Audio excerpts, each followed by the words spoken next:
Hi, welcome to my trade vlog. Today is March 14. I could not post for last couple of days of last week. I did trade and I had a red day one day and then green day another day. Um, it was not much red, it was just slightly red, mostly break even. But still, it was a day where I had, I think, several break evens. And then I took a couple of bad trades. And Friday, it was a green day, and then I took a couple of bad trades again, and I was very cross with myself for doing that. But then I ended up green, and today I'll show the trades that I did and one of the bad trades that I took. Let's go over the trades that I took quickly so the video is not longer. Let's check the first trade. So I took about 5 trades today in total. So let's look at the first trade here. The first trade is around 845. So 845 is here. So you can see I took it when the price flushed a bit and then it was hanging around the 80 MA on the downside. Usually when this happens, it flushes further sometimes, especially because it rejected the 200 EMA support that you can see the small dots here. Since it was playing around that place and then it rejected that and came down, I assumed it will continue to flush from here. But then as you can see, I went short here when this pushed through. And this push through happened around 840, and then it went to my it went towards my target, but then it reversed back. Since I was 25 points into the target, I got stopped out when it reversed back. So this is a break-even trade.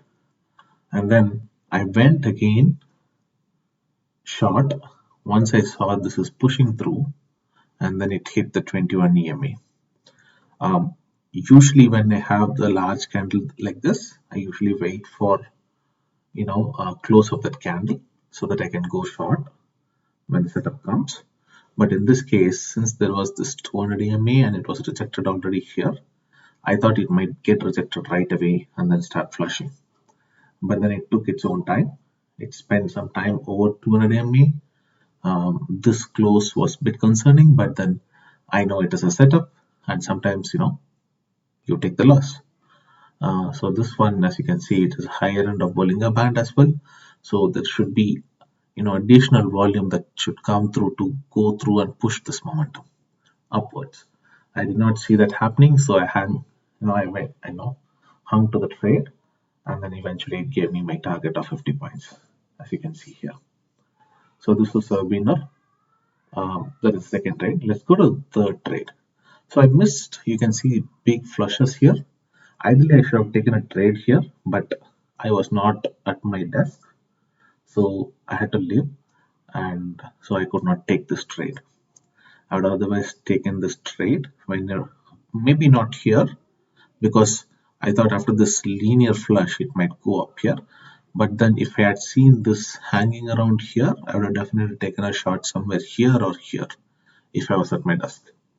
That's purely because the price is not pushing through 80 MA. Let's look at the next trade. This is the wrong trade that I took for the day. You can see here around 11:35. This is our mountain time that I'm talking about. So around 11:35 during this particular phase, 11:35. Here it is. So around here I went long. So let's see why I went long. So I think around this candle. So the reason for me to go long is this. Let's go look at this setup here. This is NQ, and you can see the previous support level here that is there. So this is the one that caused me to take a long trade. It is not my setup, and it is not in my books to do trading based on a resistance of the past or reversing based on the resistance. That's why I am cross with myself for doing this. But it still went pretty high. I mean, it went to more than 50 points in my favor. because the support level held and it started pushing through. But I was greedy to get profit around this area. Around, I think I set my profit target to 145 if I remember it correctly, somewhere here. I thought it will push through there, but then it did not. It flushed. And if you can see, I missed a good opportunity of 0 ATR flush here because I was in the long trade. Since if you don't look at it as a long opportunity, and if I had just went with my proper setups, this would have been a clean ATR setup. So you can see 1396 all the way to 1326. That is about 70 points. And my target is usually 50 points. So you can see it clearly flushed after that 0 ATR. And 0 ATR, if you have listened to my previous videos, has been one of my consistent winners or high probability setup. I should have went with my own setup and stuck to it, but I did not. So that is all the trades, and you can see I can actually went short here. There's a small trade here, but then this was not a perfect setup and I was still not sure what was happening, so I just closed it. If I had just took here, I would have had a bigger profit. Since I took here, I had to close it around here because I know the support area will get a push through. If I had actually stuck to the initial trade I took here, this would have been a clear 50-point win. So as you can see, one winner and rest of them are break evens. This might have been a SL hitting trade or a profit taking trade, but this was not my setup. That is why I always struggle to take profits because I don't know where to take them.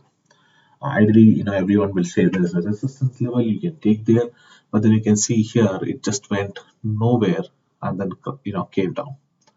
So these kind of things that I do on and off, which I don't like after the fact, but I'm trying to see if I can stop doing this more frequently, and then eventually not anymore at all, so that I'll just stick to my setups and then I'll stick to the process so that my trading will have a clear trajectory in the equity curve. Thank you for listening, and if you like the video, please subscribe and leave a comment and give a like for the video. I'm not sharing the video with most of the people. Maybe I should start doing that. I'm not getting much views here, so I'll start doing that.